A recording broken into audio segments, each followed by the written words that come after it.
Hey, what's going on, everyone? This is Mike Kollin at MikeKollin.com.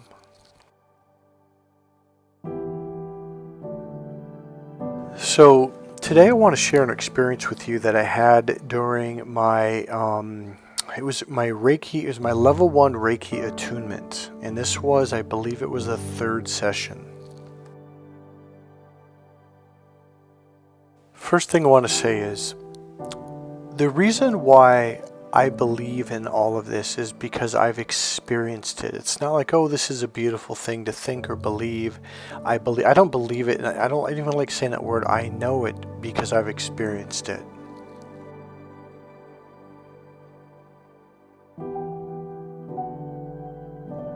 So, when I was a little kid, when I was born, I don't remember being born. I don't remember the birth. I don't remember the first day or two in the hospital. I'm not even sure how long I stayed in the hospital, but I absolutely remember coming home in the car from the hospital. So I was probably, I'm guessing, 3 days to 5 days old, and I don't remember leaving the hospital, but I remember driving up our road, up to our house. I remember looking out the windows, looking up at the sky. It was crystal clear blue. It was a beautiful day, bright, sunny, shiny day. And I remember my dad coming around and opening the door and taking me out of the car. Now, I remember he was carrying me. And when he just started walking across that little piece of grass by the street and then on the sidewalk, etc., we were walking up the cement walkway, a little dog, a little puppy that was born, I think it was actually born about a month before I was or something like that, it just came running out the door. I was jumping up and down, and I remember how green the grass was, and it was fresh cut. I remember the smell, and I remember the house clearly, clear as day. And here's the weird thing.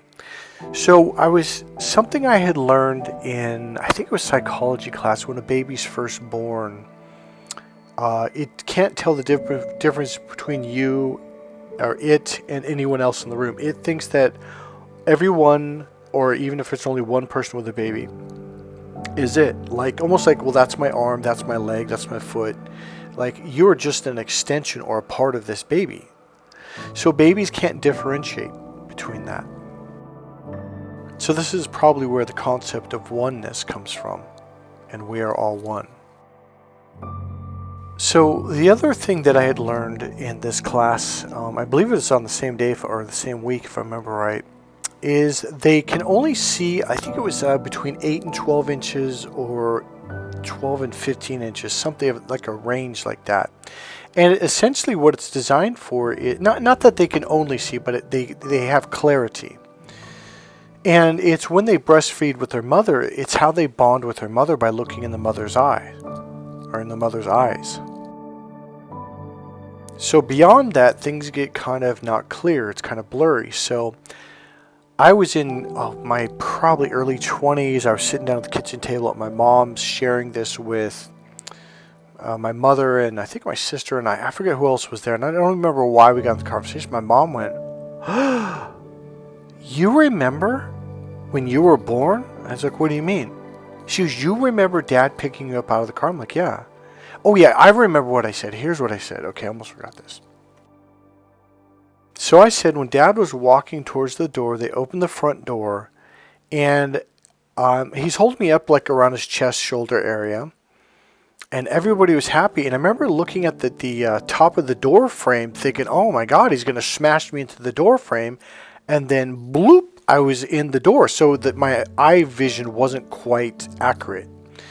And it was like bloop, I was in the door. I remember I turned around and looked back. Like, why didn't I get hit the door frame, the top of the door frame? And that's when my mom goes, "You remember your dad carrying you in the house?" I'm like, "Well, yeah, I remember the puppy. I remember everything." "Why?" She's like, "Yeah, we had a boxer."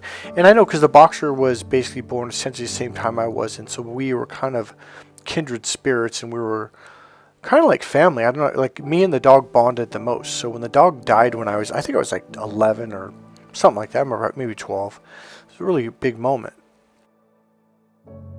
But the thing that really stood out was my mom was like, yeah, it was a beautiful day. It was sunny. It was clear skied. And your dad definitely did carry you into the house.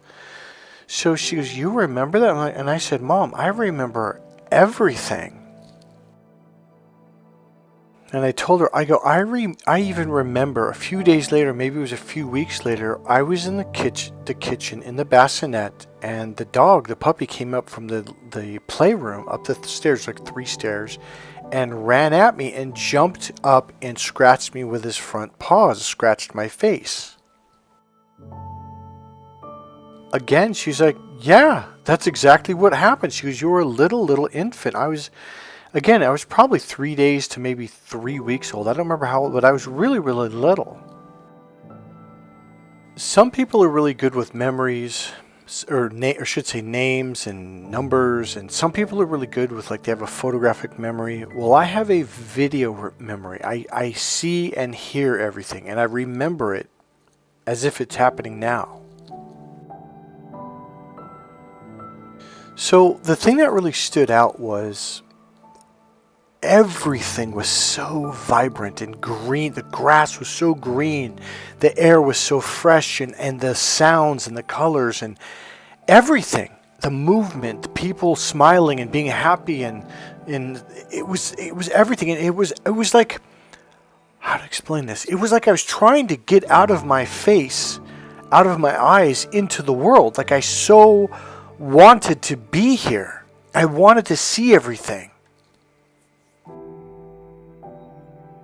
I was so excited. Everything fascinated me at the maximum level.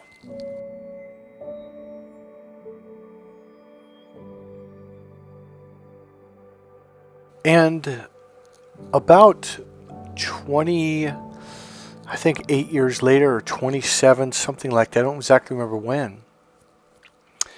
But I did this Reiki attunement. Even though I'd gone through a Huna level 1 training and bounced around from different energy healing and learnings and classes, etc., I didn't really... It was hard for me to allow myself to really believe. But that's not really what this video is about. So I remember the guy, he did a session on me. He's, oh, do you feel the energy flowing through you? And I was kind of like, yeah, like not really. And so he's, no, okay, well, don't worry about it. And then I came back a week later, did another session. Yeah, I'm pulling the energy from the universe down through your head, down through your body, and through the soles of your feet, etc. I was like, oh, okay, And the third session, I kind of did sense a little something. But I wasn't sure, it wasn't discernible for me. Because I wasn't really tuned in to energy, and it wasn't that, it was because I was raised in such a strong Christian background that it was like, oh, you're not supposed to do that, and that's not real, or even just people in general, oh, that stuff's not real too. It was almost as if I wasn't allowing myself to experience it too, even though I felt something, I would doubt everything. And that's not what this video is about. It's not believing in energy healing or spirit. That's not what this is about. It's really bouncing off something I said in the last video, and I'm going to get to it more. So again, it was I believe it was my third session. It might have been the fifth, but it definitely wasn't the first 2 sessions. And I remember I was just really relaxed. I was kind of zoning out. And I'm laying up on this massage table thing, and he's doing the energy healing thing, and he's kind of quiet. He's in his own world. I'm definitely in my own world. And essentially now, I didn't know it at the time, but what was happening was my awareness, my energy was expanding in a circular way all the way around me, front, back, left, right, and it was just wide open. Now I know what it is because I'm very conscious of it. At the time, I was just really mellow and just relaxed. And I remember I turned my head to the left, And I see this big poster. I believe it was a Nike. In fact, pretty sure it was a Nike poster. Again, this was back in the mid-90s or so. And it was a woman running through, it looked like Arizona, kind of like the desert. And I think it might have been that one. I used to live really close to this. It's a real famous kind of rock formation right there near Phoenix and Tempe and Scottsdale. I can't think of the name right now. But I believe that was the rock formation. She was kind of running on this trail down beside it, kind of below it.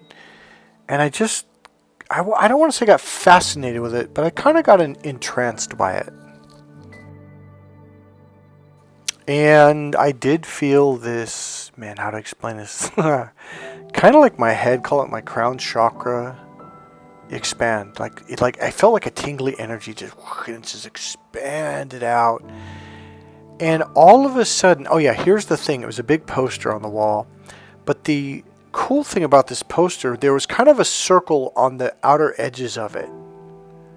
Like she was in this picture, in this place. And I began to, the best way I can explain it, it's as if I was having this experience. Like I was somewhere else looking in to this experience where this woman is just running up against this magnificent view of this. It was like a reddish, like desert sandy color, everything from the ground to the formation, and the sun was hitting just right. It wasn't all the way up in the sky, but not quite setting, but just before setting, and it was bright but not too bright. And it was this amazing experience watching this woman run.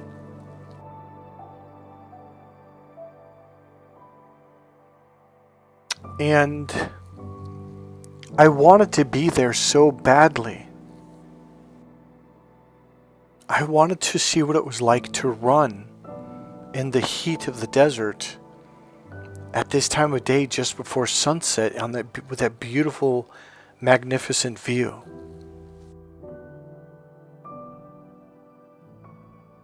And it began to dawn on me that it was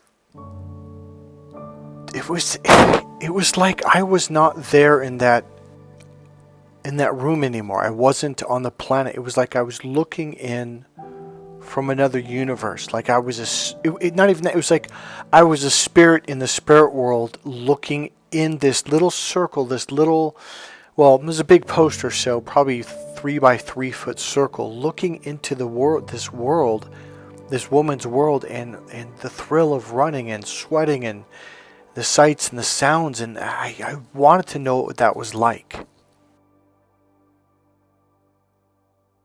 So I began to have this really, really huge realization of what it was like before we got here. And I realized the mistake that we made. And I was trying to tell this guy, and he just looked at me like, what are you talking? Here this guy's a Reiki getting his master's certification, and and he was looking at me like I was the weird one. So I was saying, I go, this is what happened, is we wanted to come here so badly we couldn't wait. And our spirit is only about the size of your thumbnail. That's it. And it jammed up into your forehead, into your eyes, and it was so like, I want to go out into the world. And what happened is it caused us to so neurologically, if we're going to come down to the 3D science world, what happens is it's like we jammed ourselves into our frontal lobes, and that's a very, very limited experience. And it's like we're looking through this little hole, this little thing, our ego, which is tiny. It's tiny, not even a centimeter in circumference. And we jammed all of our spirit into this little tiny space because we wanted to get the most out of life so badly that we limited ourselves it's like we blocked out 99.99%, and we're only experiencing 0.0001% or 0.0001% of existence. So in the last video, I was talking about like if I could just say one thing and never talk again. Just stop. Back up. Let go. That's it. See, because when you get so excited, you go all the way up to the point, the tip, and you're blocking out everything that you want to experience. Whereas if you just turn that V around, now you are free to experience with all your 5 senses. This is what allows you out of the trap, out of the cage. Now you're able and allowed to receive all the experiences of life. And now you're unstuck. You're free. It's what Jesus meant when he said, "Get behind thee, Satan." Take the tip, instead of it being in front, put it behind you and then drop it down inside. Now you have a wide open funnel. Now you can receive. Now this takes a little bit to learn and teach, but I can teach it to you. We do a letting go seminar. It's a one-day training, and you learn how to drop your awareness inside and be aware of your experiences inside it. In the past, I've called it the internal awareness or emotionally fulfilling course. So essentially, what you do is you drop your awareness inside you to experience and feel what you're experiencing. That's where humans have been messing up, because they think it's out there. That's the external world. It's not. Even if you eat an orange, the experience is inside your tongue. It's inside your body. It's inside your taste buds. You need to bring your awareness back inside. People that are very external, they don't taste food as well. They don't. It's very diminished. Because the further you go into the right brain, which is what internal awareness does, it brings you into your 5 senses, into your, I don't like to say into your right brain, because you're really bringing your awareness inside your body. And what that does is it tunes you into your 5 senses. So now you could be aware of the subtle energy moving through your body. And all of a sudden, now here's the thing though. It doesn't seem subtle at all. It's like, whoa, like you really can feel it now. You can really taste the chocolate. You can really hear the music. Like everything becomes vibrant and vital and alive. Colors begin to pop. Life becomes worthwhile again. Life becomes meaningful and fun, and the experiences of life literally take on their own life and energy. Essentially, the way you do this is you begin to drop your awareness back down inside your chest, your heart, your solar plexus, and your body. And then just let go. Just have an open awareness of that space.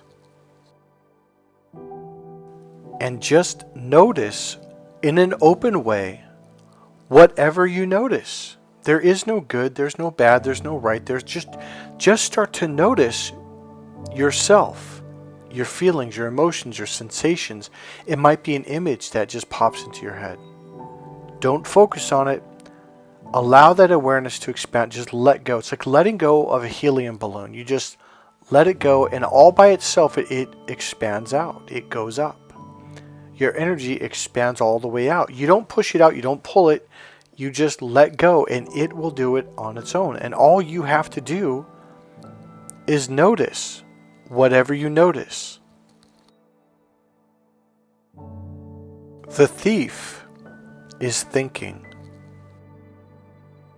because it literally takes you out of life. It takes you out of the experiences of life. And that's the whole reason you came here in the first place.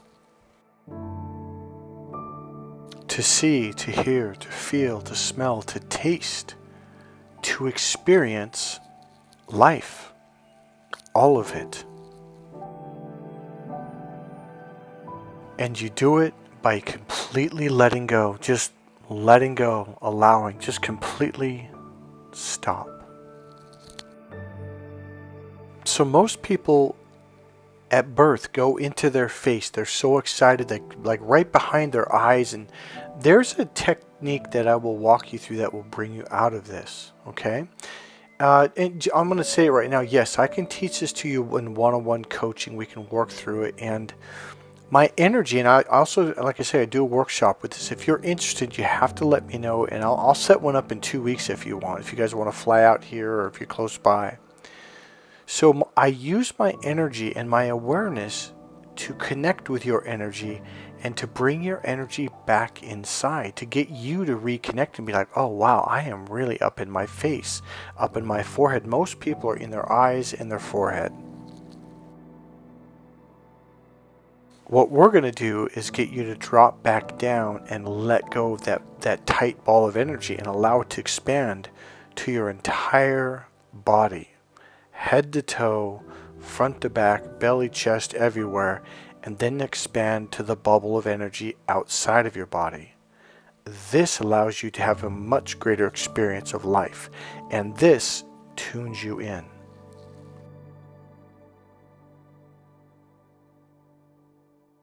And this is what brings you opportunities. This is what brings you wealth and everything. Like, okay, I'll give you a good example.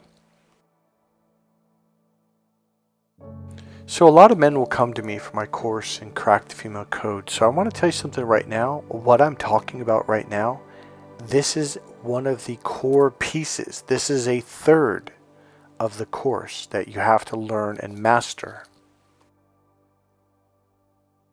You know the whole yin and yang symbol, the male energy, the female energy, the yang, the yin.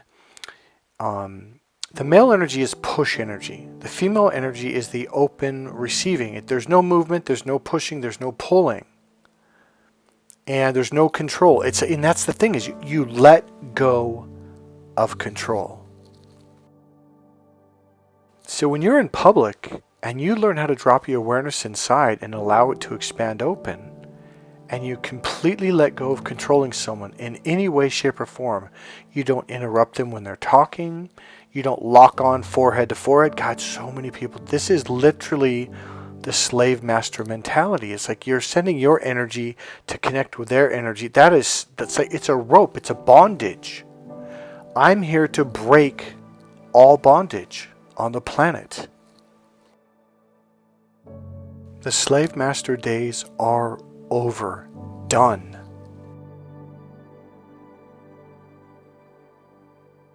Do you know why you like this channel? Everyone who's called me has said the same thing, like, wow, you sound the same in person as you do in your videos. All it is, the reason why you like this channel is because the way I communicate and use my energy is I don't use push energy. I'm not pushing, I'm not pulling, I'm not controlling. I'm just allowing. I'm completely letting go. I'm allowing you to listen, and I'm also allowing you to leave at a moment's notice, whenever you like. You are experiencing the energy of emotional freedom when you come to this channel. It's why you like it so much. It's what you have always wanted. It's why you came here. So men in general use left brain external lockdown, lock on, forehead to forehead, eyeball to eyeball, laser beam to laser beam, eyeball energy, and it's controlling, it's intrusive, it's invasive, and it's just controlling. It's pushy. It's very manipulative. I mean, and yet men are like, what are you talking about? I mean, I pay for dinner. Yeah, for what purpose? And you want sex. And that's, well, treating a woman like a prostitute. It's manipulative. You're not being direct. You're not being honest. There's a much, much better way. And that's what I was leading up to from the last 3-4 minutes. So men come to me and they're using this push energy and they don't realize it, but they're pushing her away. And at the same time, they're trying to pull her back. It's controlling. It's pushy. It's like And what I tell men is like, look, drop down inside. Like, what am I doing this hooey-fooey stuff for? I don't understand. This is weird. I'm like, so you can attract women to you.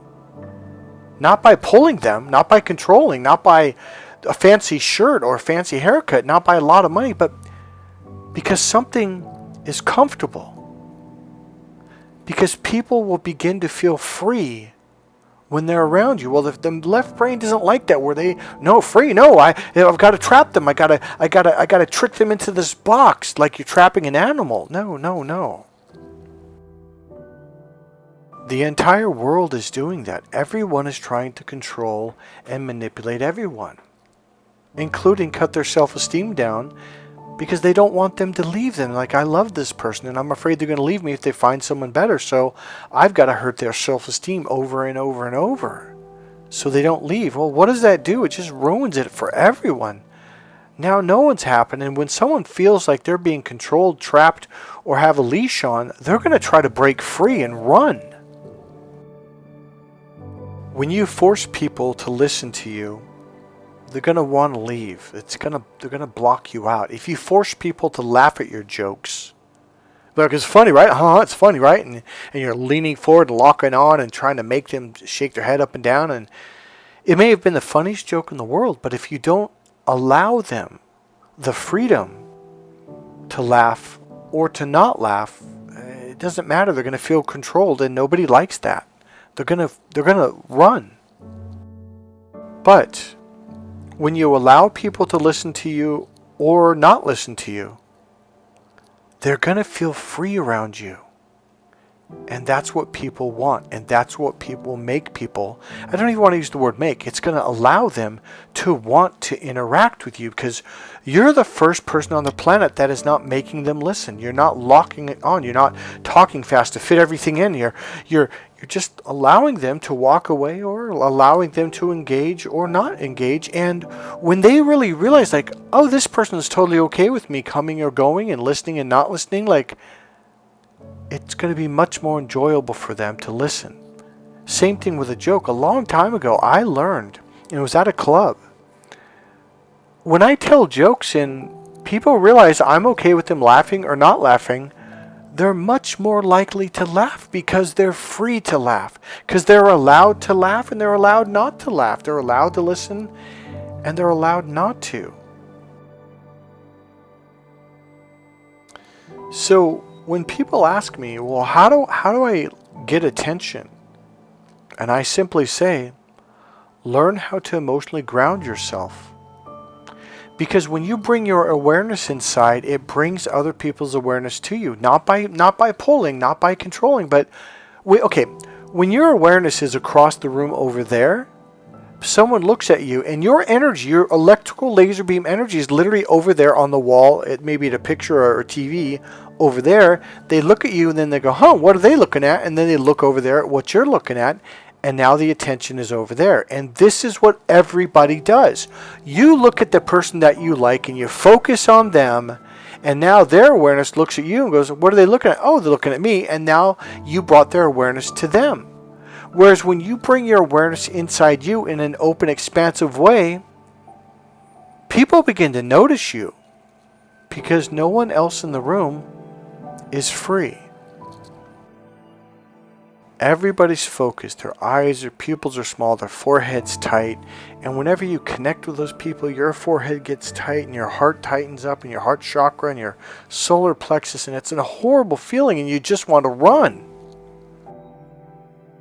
But when your awareness is on you and inside you and it's open and expansive, you're breathing deep and it's comfortable and it's freedom. It's emotional freedom.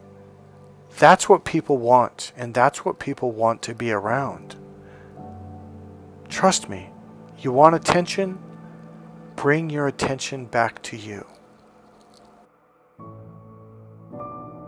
And begin to feel what you're feeling. Begin to notice how you feel, whether it's loose, tight, relaxed, calm, without any judgment. There's no right or wrong. You're just noticing what you're noticing. That's all you're doing. It's like a tree on the sidewalk as you walk by. You don't go, oh, that tree's wrong, it's bad. No, you just begin to notice the tree. And you just notice whatever it is. That's it.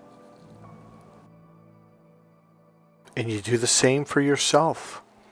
And when people begin to notice this open awareness without judgment, they want to be around it, because it allows them to open up when they're around you, and now it takes them out of their own judgment of self and others.